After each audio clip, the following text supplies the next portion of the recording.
Hello, BookTube. Well, it's a bleak and barren Sunday here at Hyde Cottage. There's a phrase you haven't heard in a while. Sunday, I get no mail. No free books in the mail. And I have to live with that. That's just a burden I have to bear. But a package did arrive last night. After I'd stopped paying attention to the outside world and bundled up my little baby to read all night long. One package, only one. But I thought we would make a spectacle of it for a little visit on an absolutely gorgeous Sunday. It is a beautiful, beautiful Sunday. Yesterday, it actually got a little warm, 85 degrees Fahrenheit here in Boston. Today, I don't think it's going to get much above 80. And these may be the last 80-degree days we see for quite some time. Maybe until next summer. It's just a gorgeous, mild day. The type of thing where you have the windows open. We don't need any fans going or anything like that. I don't know what it's going to be like for a long afternoon walk with the baby, with the bean. She is over on her chair there. I don't know what a long walk is going to be like. It strikes me that it might overheat her, even though it's fairly good. We'll see. Too lovely not to take a lot of long walks. She's gone on a lot of walks. But I thought I would do a one-book mail haul, just because I'm not getting any mail today. So let's see what this is, and we will talk all about it. 5-minute video. You can indulge me. Let's see. There is paperwork in here. What have we got here?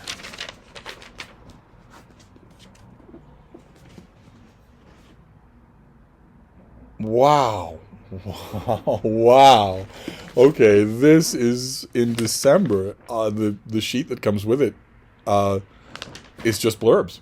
We'll just read from the back of the book. The sheet is not helpful. I did not know this was coming. This is totally new to me. This is from the folks at W.W. Norton. This is by Michael Drought, and it's called The Tower and the Ruin, J.R.R. Tolkien's creation. It's a book about Tolkien. Let's read the back here. A leading scholar draws on 50 years of reading and studying J.R.R. Tolkien to explain how he created an entire world. No writer has surpassed the epic achievement of J.R.R. Tolkien, who spent decades refining his world of Middle-earth. In The Tower and the Ruin, Michael Drought explores Tolkien's genius, allowing us to glimpse the making of words from The Lord of the Rings, The Hobbit, and The Silmarillion to lesser-known books such as The Fall of Gondolin, as well as his poetry. Lesser-known book called like The Fall of Gondolin. We see how Tolkien invented myths, legends, cultures, languages, histories, and an intricate, multivocal narrative. We come to understand how early on Tolkien drew upon the modified material he found in Beowulf, the Kalevala, and other medieval literature from Northern Europe, and how he later developed the complex form of sorrow that is the primary theme of his mature works. I love it. Complex theme of sorrow. Sweeping and hugely perceptive, The Tower and the Ruin illuminates Tolkien anew. And the author is a professor of English and director of the Center for the Study of the Medieval at Wheaton College in Massachusetts. I wonder if you'd be willing to talk to me when this book is coming out. I wonder if you'd be willing to do that. Incredible. It's a study of Tolkien. I know exactly which booktuber I would like to review this for me for Open Letters Review, but what are the chances? What are the chances? I know exactly who I'd like, but... wow. Okay, a study of Tolkien. How wonderful. So, this is slated for a December release. I don't actually have a date, because I don't have a pub sheet. Do you give me a date? No, you don't. All right, so we don't have an exact date on this thing, but December, this is, mid-August, so you're in plenty of time to pitch this to an editor, if theoretically you were going to do that. So how would you do that? It's a literary study of one author. Most editors of popular venues, newspapers, or whatnot, are immediately going to turn that down. It's literary studies. What, are we still in school? No. Maybe a biography of the guy, but not a literary study. No. A biography would be stretching it. With most of those editors, most of them are decidedly lowbrow, so that they won't want a biography either, unless you get a good one. If you get a good editor who says, well, it's not so much the book, it's you. I want to publish you. So let's you and I talk about your books. I don't want them to be out of left field, but I'll exercise minimal executive control over what you pick because I want to publish you, not because of the books. If you get a good editor like that, you are in like Flynn. Oh my God, you can go a decade with an editor like that. But this is a little bit of a tough sell. The thing that ameliorates it, the thing that makes it easy, is the overblown claim at the back that we read, which is the popularity of Tolkien's work. This is not a study of Samuel Richardson, in other words. The fact that it's a study of Tolkien will make it an easier book to pitch.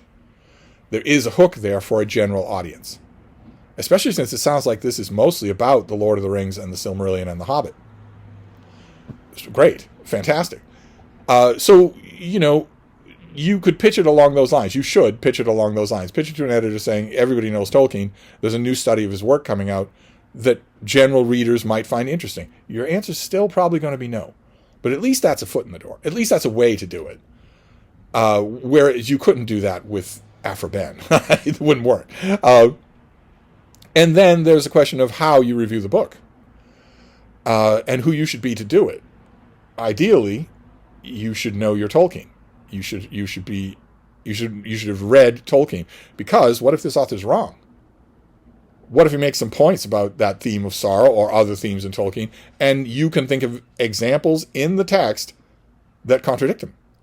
Well, if you're not a Tolkien fan, you won't be able to do that. You will basically be saying, well, it sounds good to me, boss. And that's not responsible reviewing for your readers. The readers of this review are going to be the people who are considering reading this book. Almost all of those people will be Tolkien fans. So they're going to want to hear from the critic whether or not this book is knowledgeable about Tolkien. They're not going to want to buy it and throw it across the room. Believe me, when they do that, on the strength of your review, they're not going to blame the author. They're going to blame you. As well they should.